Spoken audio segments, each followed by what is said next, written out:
This is the maths paper from WJEC for intermediate tier from November 2018. Okay, so first question says, consider the following numbers.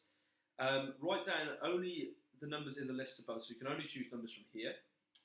It says, using only these numbers, write down 3 cube numbers. Now you need to know your cube numbers off the top of your head. I'd recommend knowing the first 5.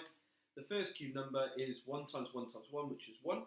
The next cube number is 2 times 2, which is 4, then times that by 2, which would be 8. Then the next one would be 5 times 3 times 3 times 3, which would be 27.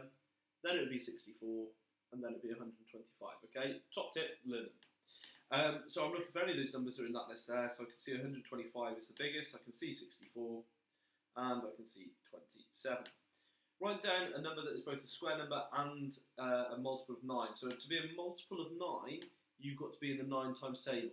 Okay, so that's 9, 18, 27, 36, and so on. And I can see that 36 is there twice. Okay, it's a square number. It's in that list, so it's a multiple of 9. 27 is also a multiple of 9. However, it's not a square number. 6 times 6 is a square number. Okay, 6 times 6 is 36. Number that is a factor of 81. So you've got to look at numbers that you know divide into any of these numbers. Now, there's certain numbers that don't fit in straight away, so any number that's smaller than 81 has to fit there. So I know that 125 and 90 can't be. Now, 64 quite clearly doesn't go into 81, because if I count in 64s, I get 128, so that's gone past it. 49 again, doubled is 98, so it's not that. 36 could be that, I suppose. 27 could be that, I suppose. 25 it can't be. 25, 50, 75, 100. And then it's 4, it's not even, so it's down between these two here. So basically I'm going to start by writing out the 27 times table. So 27, double it, would be 54, and then add on 27 would be 1, carry 1, and then 2, 3, so it would be 81. Yeah, so it's 81. So 27 divides into 81, so 27 is a factor. The next question I thought was actually quite challenging. I didn't think it was easy at all. It says, using only 2 numbers from the list, fill in the spaces below the following statement. Dividing something by something and then rounding the answer to the nearest 10 gives an answer of 30. So basically, if I look at these numbers here, if I divide something by one of the numbers, it gives a really big answer near 30, rounding to the nearest 10. Now, there's certain numbers here, so for instance, how many 4s go into 36? That's 9, so that's nowhere near that, so it's got to be quite a lot bigger. It can't be any of these big numbers either. How many 25s go into 125? Well, that's 5, okay? So it's going to have to be a really big number and a really small number. So what I'm going to do is try the biggest number, which is 125, and I'm going to divide it by the smallest number, which is 4. Now, I don't know what the answer is without a calculator, so I'm going to put that into bus stop division. So how many 4s go into 1? 0. Carry it across. How many 4s into 12 is 3. Remainder, no remainder at all. And then how many 4s go into 5? 1. Remainder 1. And from there I could carry on working out what that is, but I can already see that 4 divides into 125, 31 and a bit times. Round to the 10 is going to give me an answer of 30. So it's a bit of a lucky guess that my first and my last number that I chose worked out to be the case, and if it didn't work out to be the case, then I would have just started trying to work out how many 4s go into 90 and how many 4s go into 64 and so on, okay? But it's going to be dividing 125 by 4 to get that answer. Okay, so the next question wants us to draw using an accurate scale. Now, we're told that 1 centimetre is equal to 3 metres. Okay, now all of these are in metres. So to change centimetres into metres, I do times by 3, because 1 times by 3 gives me 3. To change metres back in centimetres, I divide by 3, because 3 divided by 3 gives me 1. Okay, that's why they always give you, or most of the time they give you a scale. There's this 1 equals, or something like that, or 1 represents this. So what I need to do is change those metres into centimetres, so divide both of those by 3, tells me that needs to be 8 centimetres, and this needs to be 6 centimetres. Using a ruler and a protractor now to do an accurate scale drawing, I am going to draw a base of 6 centimetres. So I'm going to do that quite low down the bottom there, but making sure that you can see. I'm just going to turn my ruler so that I'm using the centimetres. Okay, so we've got 0 here, and I want to go to 6. Stop there. Okay? Now, I need to get 55 in there. So what I'm going to do, I'm going to draw a little blob on the end of the line. The reason why I've done that is so that I can find that easier on my protractor. Can you see now, with my crosshair on my protractor, it needs to go onto the blob there. And then 0 needs to go on this line. Now I've got a problem. That's not 0 there, that's 180. So I need to rotate the protractor around. And then I'm looking for 55. Now 0's on that line. Now I can see another problem, that 55 on the outside is down here. Okay, let's have a quick look there. Can you see that? 55 is down here. Now I don't want to draw it there, I want it up here. So I'm going to have to use the inside measurements. So 10, 20, 30, 40, 50, 60. 55 is bang in the middle of there. So if I come out from 50 here, and count on 5 from this dash here, now always have your dash going out of the line. So you're just like extending that line there. And then I want to connect that, so 0 is on the end of my line there, and I want to go up to 8 centimetres, which is there. Okay? So now I know that's 6 centimetres, I know that's 8 centimetres, and I know this is 55 degrees. To make the triangle, I just need to join it up.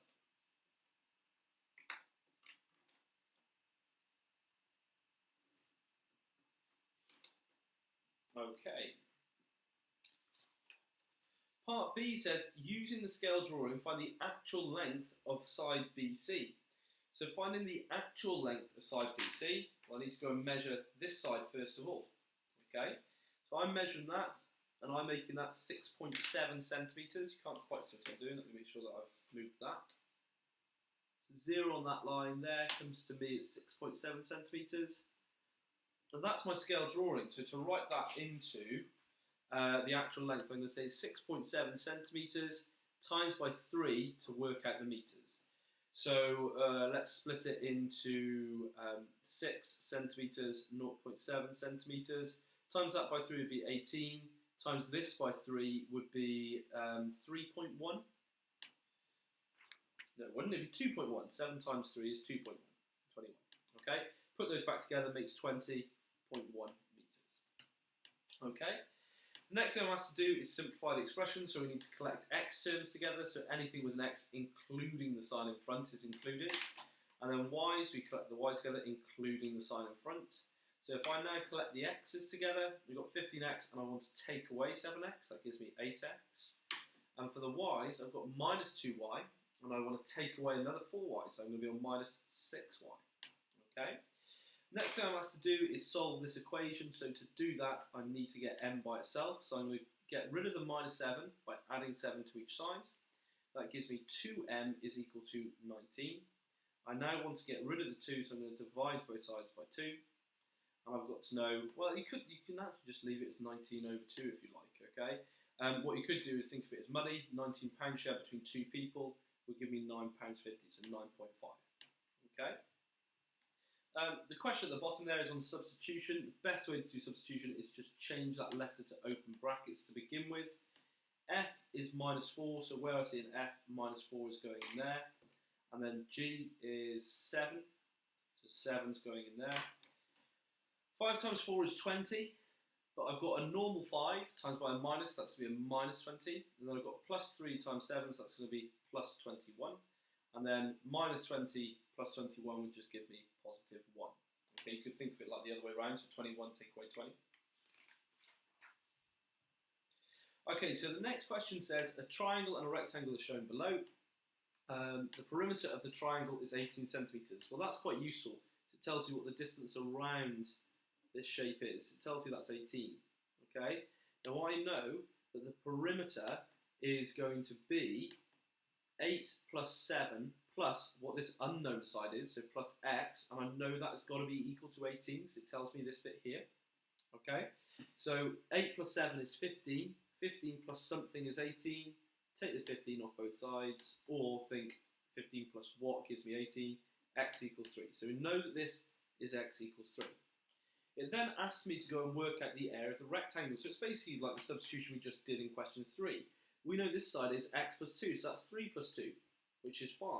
So to work out the area of that, I want to just work out area is the base times the height of the rectangle. So 6 times 5, and then 6 times 5 would be 30 centimetres squared.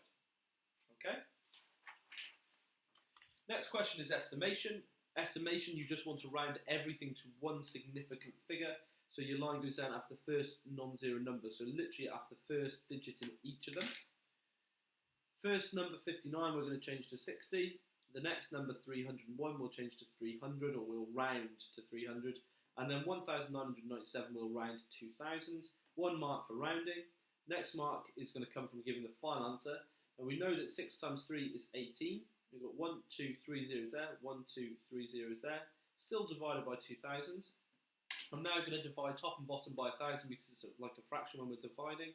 Effectively, the zeros there will cancel, but the reason why is because I'm dividing top and bottom both by 1000. And then finally, 18 divided by 2 is 9. So an estimate for that will be 9.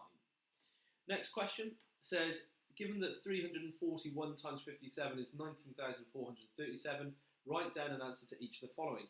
Now we need to work out what's happened to this to work out what's going to happen on my right hand side, okay? So, first of all, to go from 341 to 3.1, I've divided by 100. It will always be something like divided by 10, divided by 100, divided by 1,000, or maybe times by those numbers, or maybe halved or doubled. This one's been just divided by 10. Now, if they're timesing to give me this size, then it's very simple what I do that side. I just have to repeat what's been done there. So I'm going to divide by 100, then I'm going to divide by 10. I could say divide by 1,000, because that's the same thing. So that's going to be 19.437. Now, top tip, we've just done some estimating. Let's just check to see if that's roughly the case here. That's roughly 3, times by roughly 6. 3 times 6 is 18. Is 19.437, is that near 18? Yes, it is. So I know that's a really good answer. Now here, for this one, I want to rewrite the question. Okay? Now, I'm going to write here 19.437, because this information here tells me one thing, but really it's got 3 facts with it. Divided by 57 would be equal to 341. Now that's just this fact here, rewritten here, but where I've done some inverse operations. Now what's happened here is, in this question, I've times it by 10. So you'd assume that you times that answer by 10. But think about it. If I had £100 and I want to share it between 2 people, the 2 of us, you and me, we get 50 quid each. If I said, right, I'm going to share it between 20 people, 10 times as many people, we're actually going to get a tenth of what we would have had. We've just got 5 quid each. Okay? So effectively what's going to happen is this answer is going to divide by 10. So that answer is going to be 34.1. Okay? Now again, you can do some estimating here to help. Now just a rough estimate would be that's 20,000. Now I know that 600 doesn't go into that, so just a rough estimate to have some idea. Let's just say it's 500. I know it's not strictly true. Divide top and bottom by 100, that gives me 200 divided by 5, which would be 40. 40 is close to 34.1, so that seems like a good answer to me.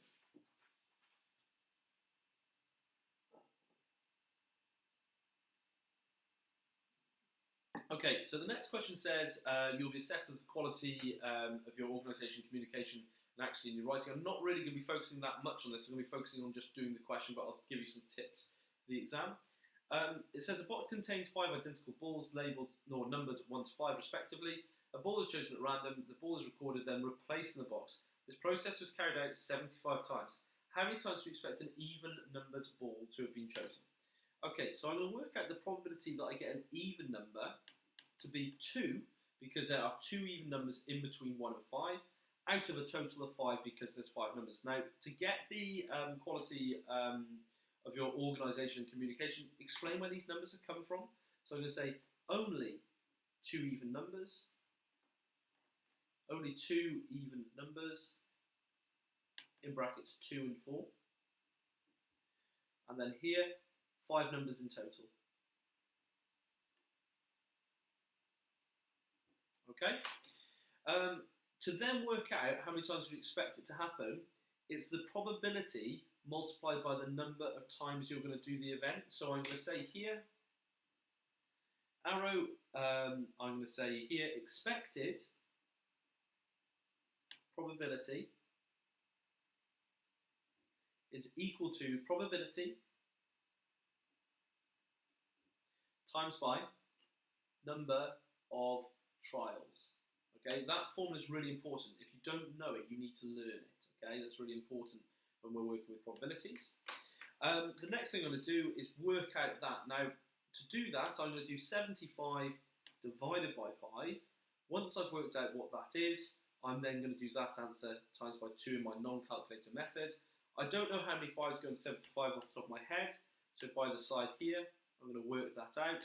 Counting 5 till you get to 7, 1, remainder 2, 5s into 25 would be 15. So that's going to be 15, so straight away that number comes there. 15 times by 2 is 30, okay? So the number of times that I would expect to get an even number, I'd expect to get even 30 times. Okay? Here, what was I doing?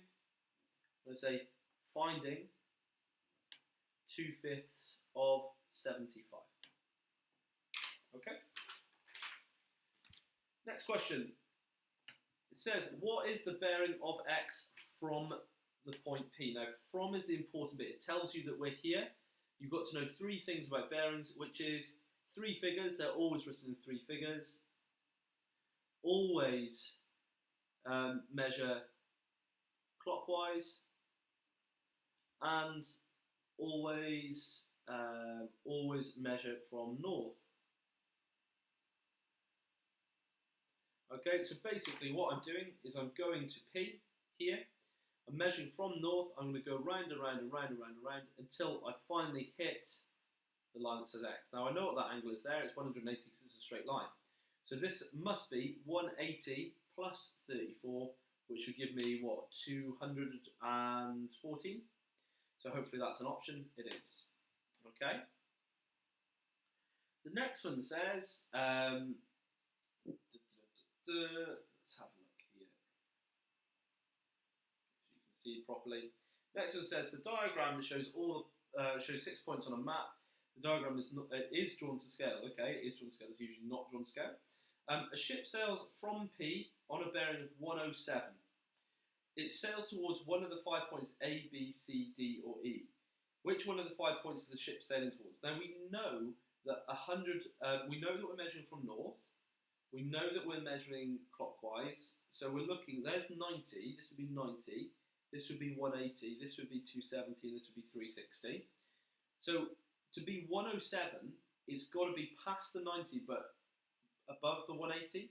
So straight away, that's going to knock off anything that's not in this section here. So it can't be C, can't be D, can't be E. And that's quite a good way to approach any of these multiple choice questions. You can cancel out some of them straight away. So it's either B or A. Now, that's 180 and that's 90. 107 is much closer to 180 than 107 is much closer to 90 than it is to 180. So it must be A. Okay, if I wanted to, I could go and use my protractor, put it on there, make sure it's on P, look for 107, there's 100, there's 105, 107, make a mark, line that up, there, look, it goes away. Okay, so that's the proper way to do it, but you can use it by logic. Next one says, a second ship sails from a point P a number of miles on a bearing of 70. It then changes direction on a bearing of 270. Which is the possible ship that only one of the 5 points A, B, C, or D it can reach? Okay, so we go 70. 70 would be here. And we go for a moment in time. Okay, we don't know how long, so it just says we go on 70. Okay? Now, at some point on this journey, I then stop, so say it's here, and there's north there. East, which would be 90, 090, south, which is 180, or 270, which would be west. Okay, now we're told that we go at 270 afterwards. Okay, now if I'm on that line there and then I'm going to go across there, I cannot get to any of these points, so it cannot be A, B, C, D. So that only leaves me E. So if I was going along there long enough, I'd then go across to E. Okay, that's the only way I could go. Okay, next question looks quite challenging. It's on parallel lines. You're looking for certain letters on this. The letters we are looking for would be F angles, make sure you can see, F angles, Z angles. I always look for X angles, but some teachers don't. If you get any of these, they're equal. And if you make a C, they add to 180. But you've got to be smart with the way that you find them. Now, let's go alphabetically. Let's start with A. So where's angle A? Here. Okay? Now, we are looking to see if we can make X, F, Z with an angle that we know. Now, A comes along this transversal line here. Don't worry if you don't know the name, it's just the line here. We're only looking for any known angles along with this line. Now, straight away, I can see that I know 52. I've made a Z. If I make a Z, that tells me they're equal. So A must be 52. Okay? Now, I will go and write that in straight away. We're now looking for B. So if I look for B, I can make that angle there. Is there any other angles that I know close by? Yes, there's the A that I just worked out, and that's made an X, and we know that X angles, if you make it, they're equal. Okay, so B is also 52. So I'm going to go and write that in as well. Okay, now where's C? Now C is here. Now we are looking for any other angles that we know. Now if I do that, that doesn't make a letter, it sort of goes away a little bit from the angle I'm trying to make. I'm trying to look for Z shapes, F shapes, X shapes, C shapes. Now I could go and make, I'm going to go and make a Z like that, a backward Z there. Okay, now there's a couple of different ways you could solve this. The problem is I don't know what this angle X is, but I do know this angle by the side here is 116, and I know they must add up to 180. So if I take away the 116, which will give me 64, that tells me that angle X is 64. Okay, now because I've made a Z, that tells me that angle C must be 64 as well, because if I make a Z shape, we know that Z's, the angles are equal. Okay? What I could have done is I could have said exactly the same sort of logic here and just worked out this bit is a straight line, that this must also be 64, which is true because these angles are opposite each other.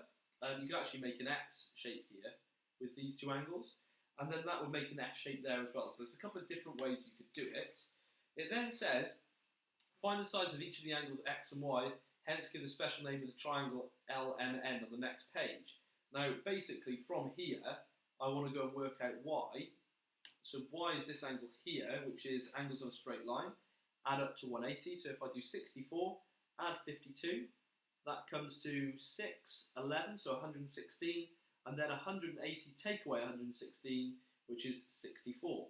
So that angle there is also 64 degrees. Okay, so X was 64, Y was also 64. Now, because that has got two of the same angles in there, that is telling me that it must be isosceles.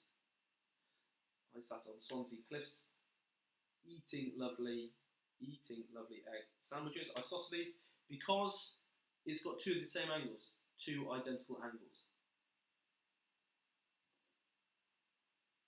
Okay?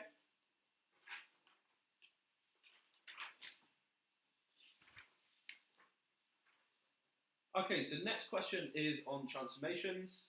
It says, reflect the triangle in the x-axis, then translate that reflected triangle 5 squares to the left and 4 squares up. Okay, so if I'm to reflect in the x-axis, that's this one here.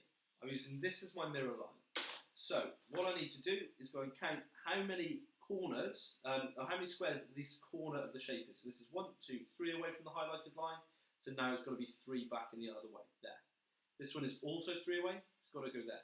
This corner is 1, 2, 3, 4, 5 away, so it's got to be 1, 2, 3, 4, 5 away here. I have my points made, and I just get a ruler and join those up to do the reflection.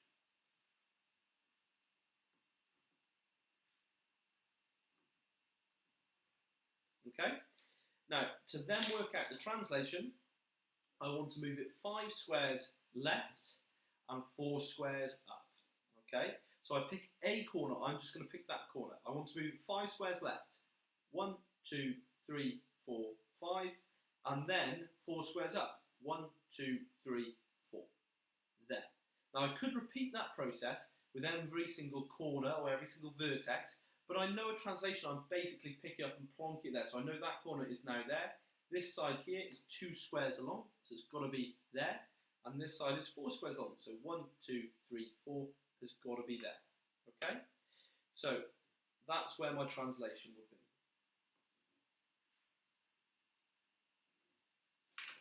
Okay?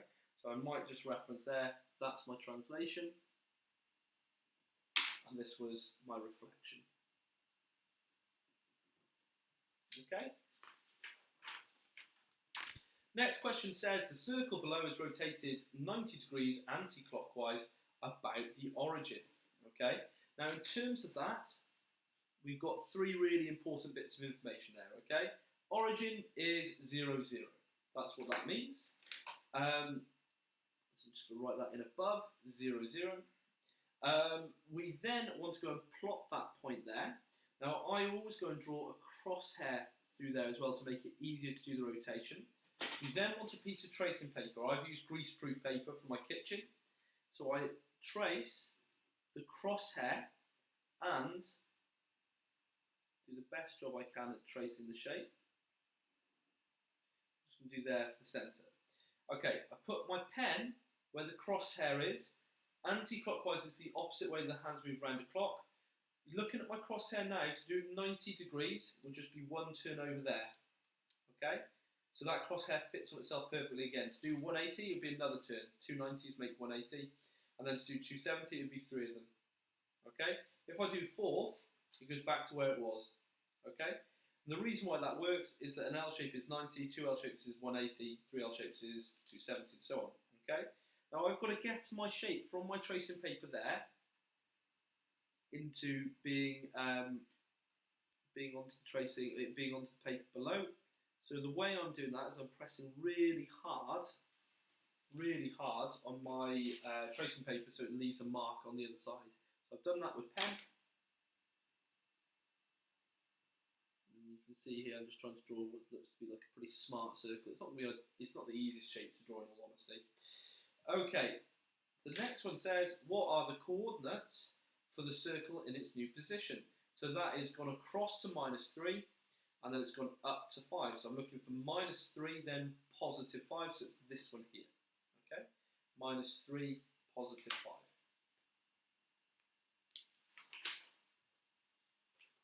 Okay, so the next one says expand these brackets. So I've got to multiply the 3x by both. So the first one's actually quite challenging. You need to do 3x times x squared.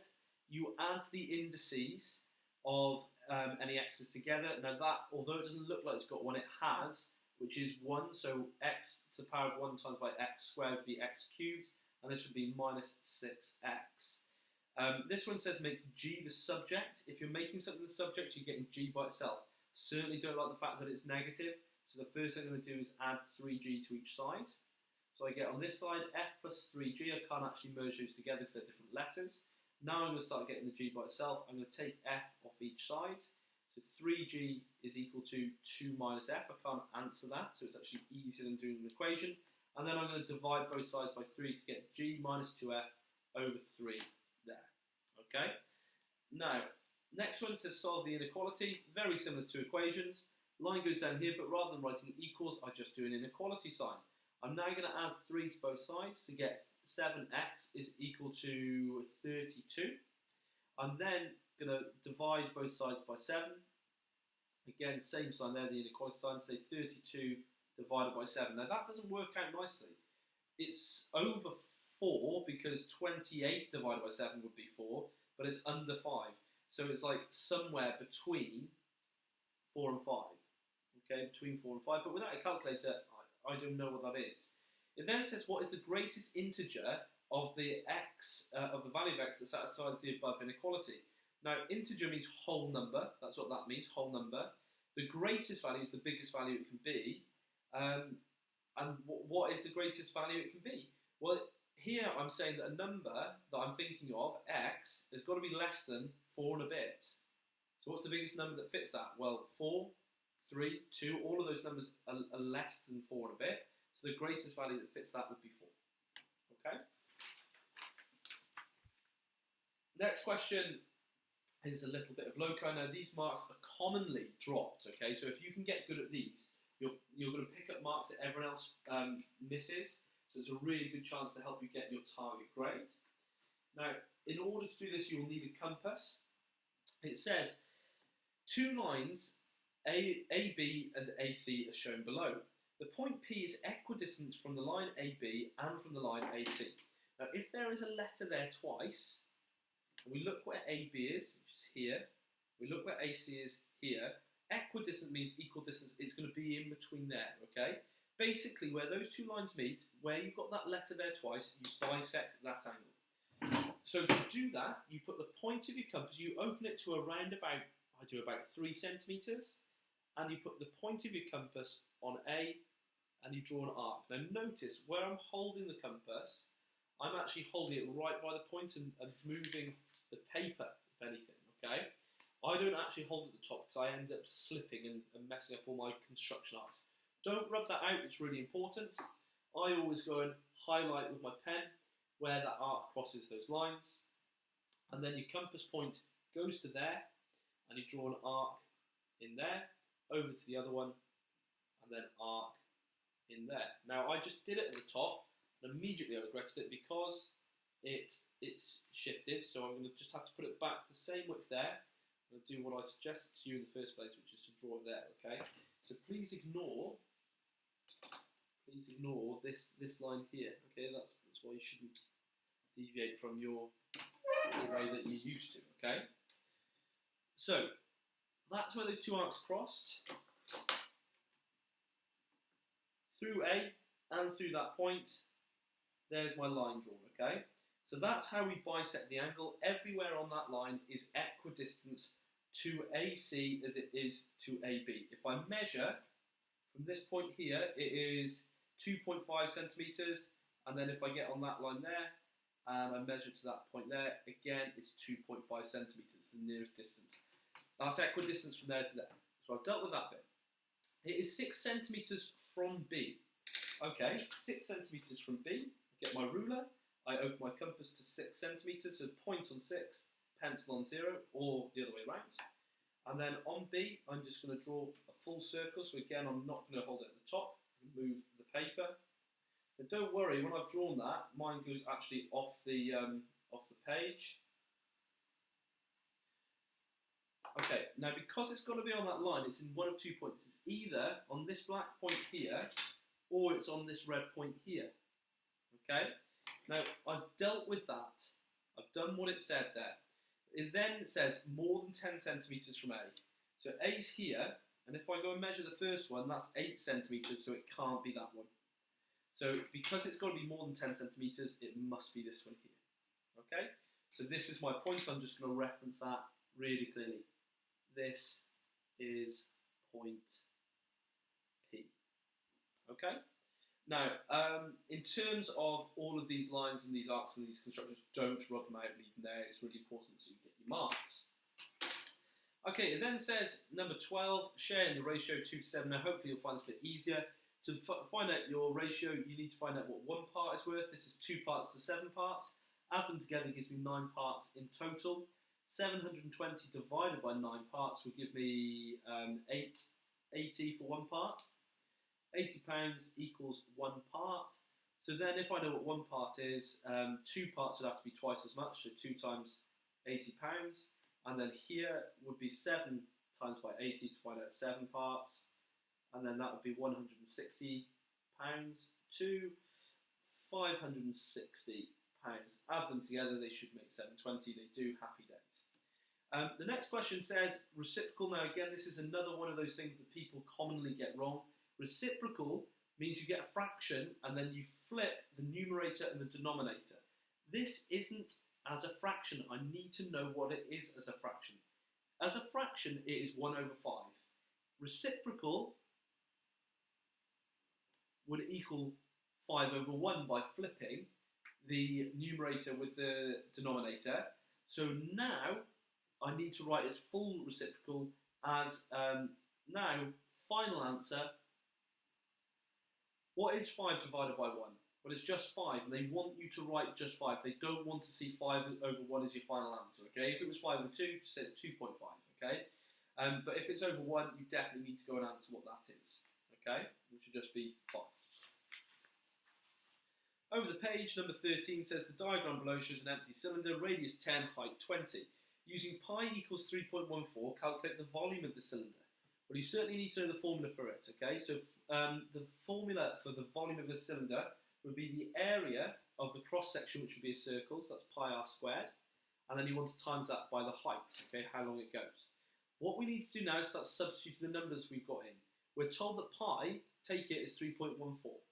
3.14, touching means timesing, so times by 10 squared, because the radius is 10, times by the height, which is 20, okay? Now, BidMaster tells me I must do the squaring first, so 3.14 times by 10 squared, which would be 100 times by 20. 3.14 times by 100, let's do that first because that's an easy way of just moving those digits along, would be 314. I then want to times that by 20. What I'm going to do is actually times it by 2, I'm going to times by the 10ness straight away, and I just want to double that. So I'm going to get 6,280 centimetres cubed. It's a volume. What is the greatest number of litres that can hold? Well, litres, you need to know the following formula. The following formula is 1 litre equals 1,000 centimetres cubed. This is what's the greatest whole number of litres it can hold. Well, up to 6,280 would give me 6 litres. Okay, next question says 5 numbers are listed below. 3, 3, 6, 13 and 15. So they're in ascending order, they go from the smallest to the biggest. It says write down another set of 5 positive whole numbers such that all the numbers are less than 20. The median of the new set of numbers is greater than the median of the number set above. So this is the median. The median has to be bigger than 6. The mean of the new numbers is less than the mean of the set of the numbers below. Okay, so to work out the mean, we need to add them all together and divide by how many there are. So 1, 2, 3, 4, 5. So divide by 5. 15 add 13 is 28. 28 add 6 is 34. 34 add 7 is 37. 40. So 40 divided by 5 will give me 8. Okay, so the mean has got to be less than 8, i.e. the numbers have got to add up to less than 40. The range of the new numbers is less than the range above. So the range from the ones above is the biggest number, take away the smallest number is 12. Now, if I know that the I've got to have the median to be less. The median of the numbers is greater than the median of the numbers above. Okay. Now, because I need to have a lot of things that says less than, I don't want to go hugely higher, and also all these numbers have to be less than 20. So what I'm going to do here for my median, I'll just do some guessing here, right? Don't go and put in the final answer until yours definitely works. And what I'll do is I'll write out the list of things I'm going through. So median, mean, we're in AS mode, and range. Okay, so the median of the new numbers is greater than the median numbers there. Well, let's just not go mental. Let's just say it's 7. Okay, 7 is greater than 6. Then I fit that. Okay, the mean of the new numbers is less than the mean of the numbers of above. So basically, they've got to add up to a number that's less than 40. I'm not going to do too much of that in a moment. I'm going to come back to that one. It says the range of the new numbers is less than the range of the numbers above. So the range has got to be less than 12. Now, there's no need for them to be stacked apart separately. There's loads of different answers you can give here. But I think they've got to be another set of 5 positive whole numbers. Basically, right, these numbers here have got to be less than 7 to make that a median. And these numbers here have to be greater than 7. And they can't add up to more than 40. So I'm just literally going to go 6 and 5. And then 8 and 9 here. So my median is 7. Does that do what I'm supposed to? Median of the new numbers is greater. Yes, that works. The mean would be 5 add 6, add 7, add 8, add 9. We add those in pairs. 9 add 5 is 14. 8 add 6 is 14, so that's 28. That's 35. So 35 divided by 5 is also 7. Okay, so that works. The range would be 9 take away 5, which is 4. And the range had to be less than the range above, so that works. So as far as I'm concerned, all of those work. So I'm going to put 7 there, 6 there, 5 there, 8 there, 9 there. Okay, so the challenge of that was just reading the question and understanding what it was asking. Okay, next question says root 7 to the power of 4 is equal to what? Now that means root 7 times root 7 times root 7 times root 7. That's what that means, okay? Now, this is a very easy thing to answer here in terms of surds. This is a very easy thing to answer here in terms of surds.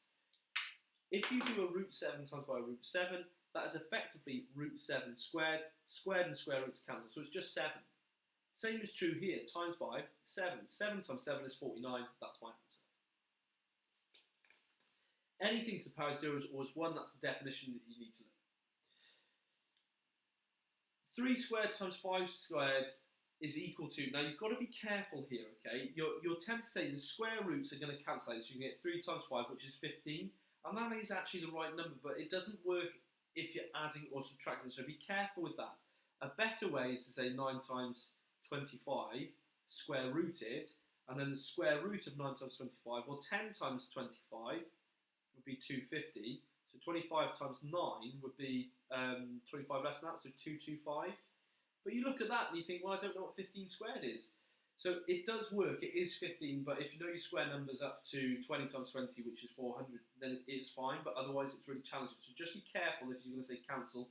It does work in this occasion, but it doesn't usually work.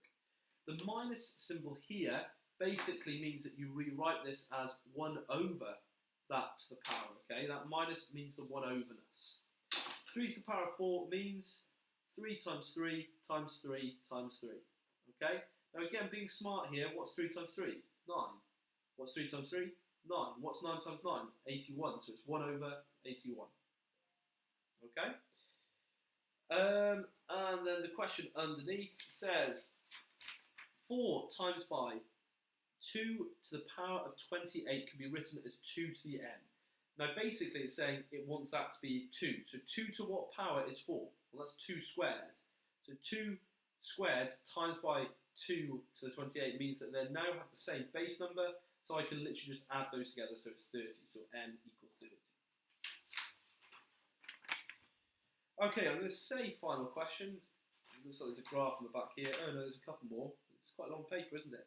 Okay, circle theorems. Calculate the circles, or calculate the value of x. You must give any statements to use.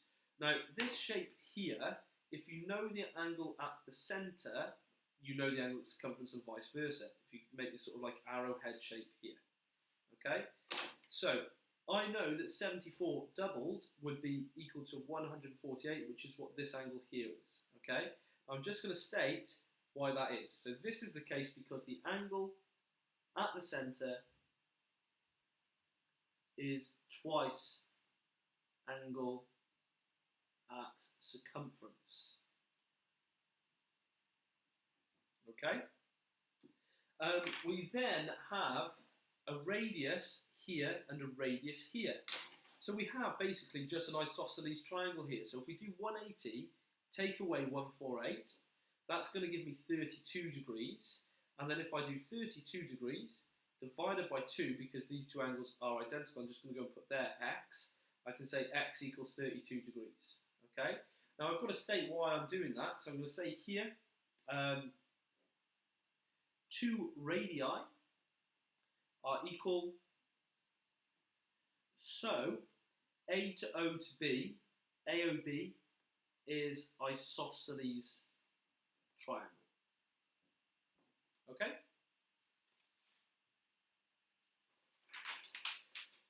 Over the page is a relative frequency question, so these are always quite sort of like similar in how they're asked. They'll be about consistency, which was the most consistent, and so on. Okay, well I can tell you now that's the most consistent, so it's got the highest number of throws.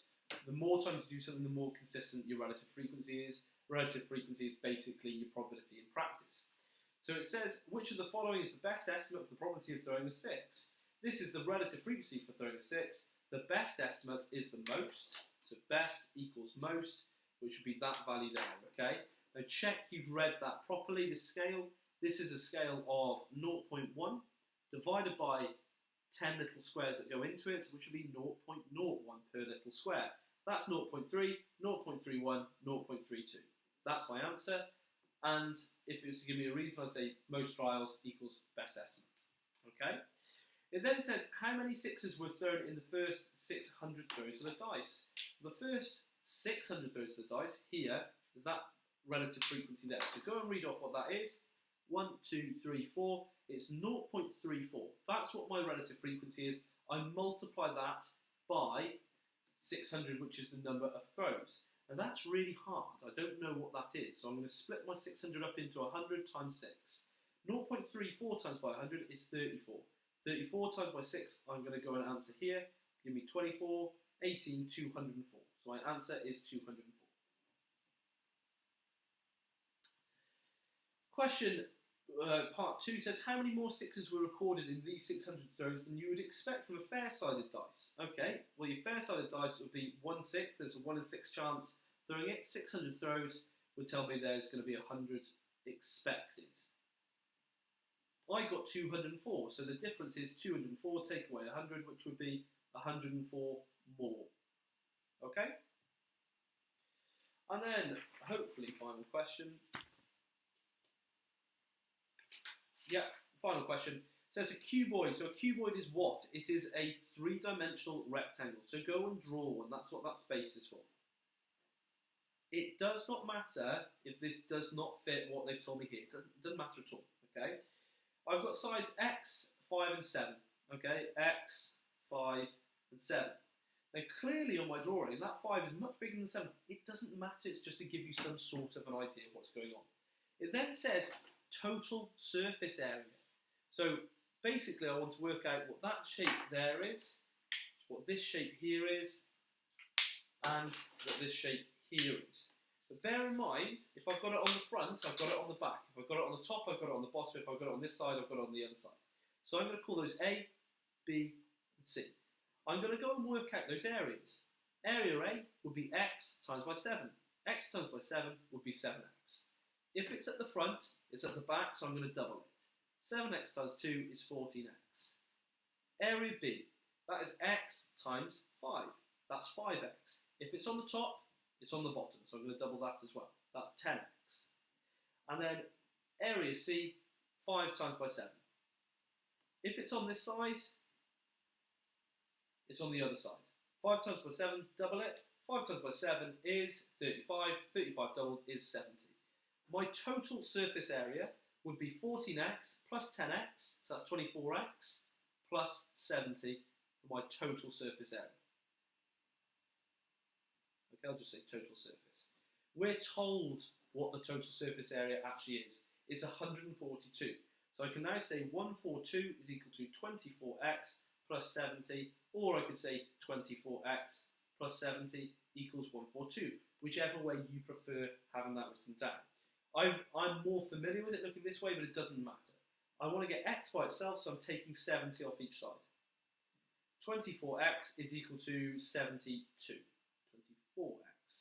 I'm now dividing both sides by 24, so I'm counting in 24s until I get to 72. So 24, double it, 48, add 20 would be 68, and then add the 4 would be 72. There's my answer. 1, 2, 3. X is equal to 3. Okay? It says in the question, solve the equation to find x. I have x is 3 centimetres, and that is the rest of the paper.